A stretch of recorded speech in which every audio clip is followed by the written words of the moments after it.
couple of fights I want to talk about, and one of my main topics today is David Benavidez going up against Gilberto Ramirez.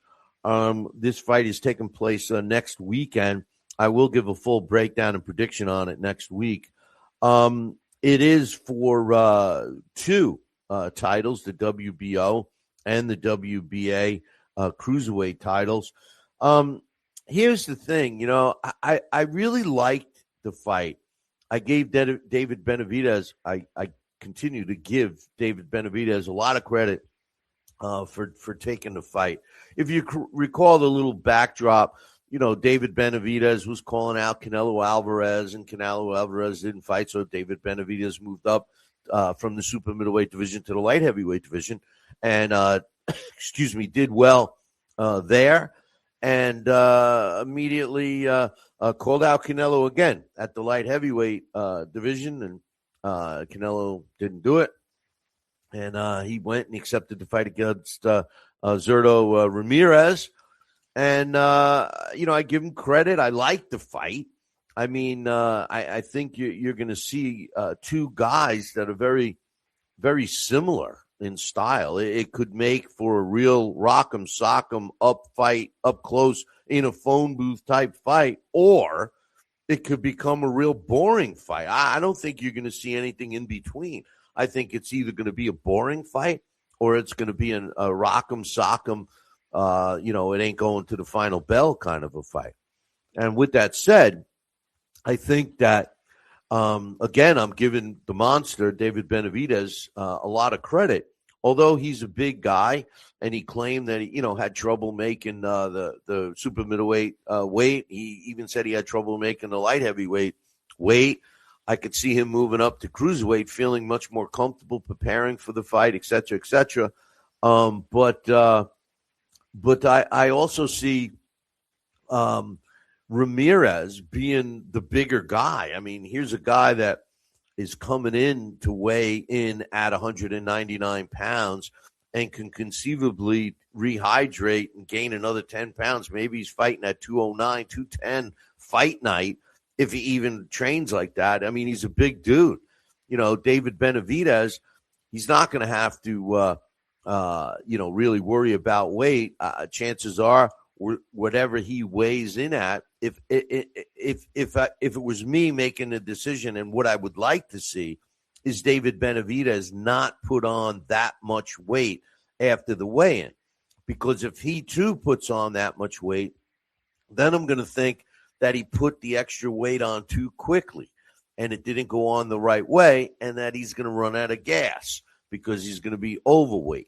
Just because you have trouble making a weight class doesn't mean that you can instantly go up to the next weight class and do well. I mean, all you got to do is look at, the great Terrence Crawford and see that his game, where, everyone said, oh, he's off. He's been out of boxing. He's going to be rusty, when he was fighting Canelo. I knew that he was going to be prepared, that he wasn't going to be rusty. But the most important thing is that he put on all that weight, and he did it slowly. So when he was in that ring against Canelo, he didn't look like he was just heavy. He looked like he put it on correctly. And that's what I'm looking to see with David Benavidez. Gilberto Ramirez hasn't said much. I mean, he said he wants to be the new name of boxing. He wants to be that guy, which I think is great. And he's got a good opportunity of doing it. He's also said that, he wants to replace the guy who's a big name in boxing. He was referring to David Benavidez. David Benavidez is being regarded as, a top fighter, a big name.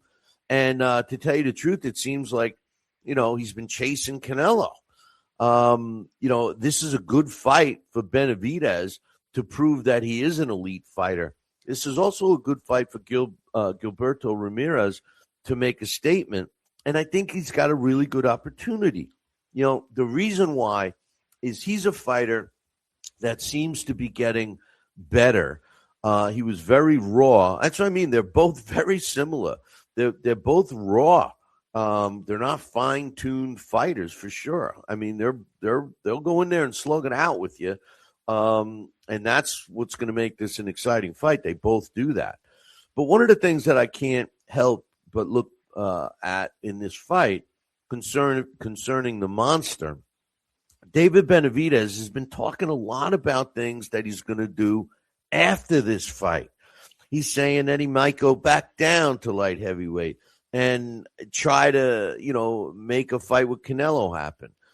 He also says, maybe I'm going to stay at cruiserweight and go after J.R. Patea. And then he says, I might even move up. I'm ready to fight Usyk. This is a guy talking about a fight that, assuming he's going to win against Ramirez, because if he loses against Ramirez, all those other doors aren't open for him. They're only open for him if he beats Ramirez. If he doesn't beat Ramirez, all the critics are going to be on David Benavidez's ass. And they're going to say he never fought anybody. He never had the right fight, blah, blah, blah, blah, blah. The only thing he could do was move back down to light heavyweight and then, climb back up and try to dominate the light heavyweight division, which is a hot division right now. But I think he would be in a good position to take over that division by himself. But if I'm David Benavidez, I got to start thinking serious and not looking ahead. He's going to have to win that fight first, against Ramirez, and I think it's going to be a great fight. And I don't think either one of them should look past it. And right now, if I'm looking at the way fighters are acting prior to a fight, I like the quiet, nose to the grindstone, blue collar approach, and that's what I'm seeing from Ramirez. So we'll see what happens next week. I'll break it down and give you my official prediction. The other fight I wanted to talk about was the Fabio Wardley fight against Daniel Dubois. It's for the WBO World Heavyweight title that Fabio Wardley now has. It's taking place the week after, May 9th. Fabio Wardley was the interim champion, but then Usyk gave up the title, so he became a champion. So as far as Fabio Wardley's concerned, he's really he wants to win this fight because he feels that the belt is on the line in this fight. He didn't want to be basically handed the championship, which I respect a lot. He's a real likable guy. But Daniel Dubois and all the critics are anointing Fabio Wardley as the heavyweight to beat. Everybody's assuming Usyk is going to ride off into the sunset. Wardley, they keep talking about Wardley or Moses Aituma. They already got Moses Aituma in the Hall of Fame. They're working on building his statue right now. A guy that beat two names that you've heard of. One guy never beat anybody good, and the other fight was a little fishy. But yet, the so-called experts have Moses Aituma in.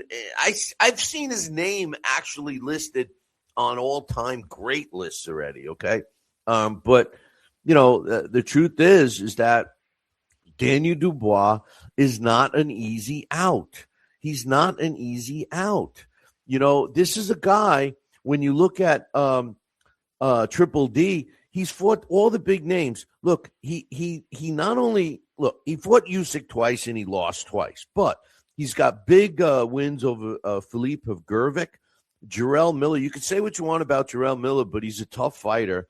Kevin Lerena, who's an extremely tough fighter. Nathan Gorman was a top domestic fighter that he fought.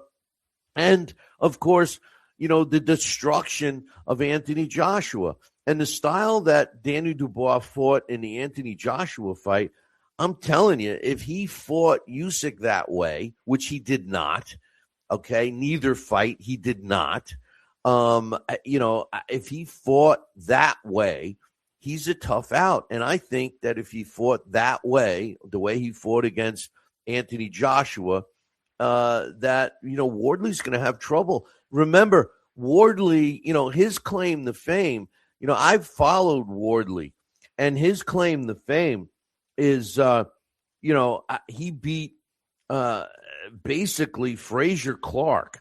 They fought twice. The first fight, it was a knockout, drag out, ended in a draw. The second fight, Fabio Wardley blew him out in one round, and then he beat Joseph Parker. So really, I give him all the credit in the world for beating Joseph Parker. To me, Joseph Parker, I was shocked that Joseph Parker lost that fight, but that's it. He does have power, and he is exciting. I love. Don't get me wrong. I love these kinds of fighters. It's just what's annoying is that fan bases, promoters, networks are putting these guys in the Hall of Fame after one or two wins against marginal opposition. And this particular fight, I could see Daniel Dubois getting up for this fight and coming in. Let me tell you something about this fight and Daniel Dubois. Daniel Dubois, because they rushed him a little bit, okay? If you look at his resume, he's been in some tough fights early on. I personally think that Daniel Dubois, he's young, but he's also been in some fights that, didn't turn out too well for him. And this is a make or break fight for him. If Fabio Wardley knocks him out, if he gets knocked out again, I'll give a shout out to Dela Duran, the daughter of course, the Hands of Stone, Roberto Duran. She's in the chat room. Sweetheart, I'm going to be seeing her again pretty soon in June for the Florida Boxing Hall of Fame. Hope we see all you guys there. Go to the FloridaBoxingHallOfFame.com or check them out on Facebook for all the information. Daniel Dubois is a tough fighter. Fabio Wardley, it's going to be, again, just like I said, the Ramirez Benavidez fight are going to be, it's going to be an entertaining fight. This is another one that is going to be entertaining, in my opinion. I think that, both fights, in my opinion, are 50-50 fights.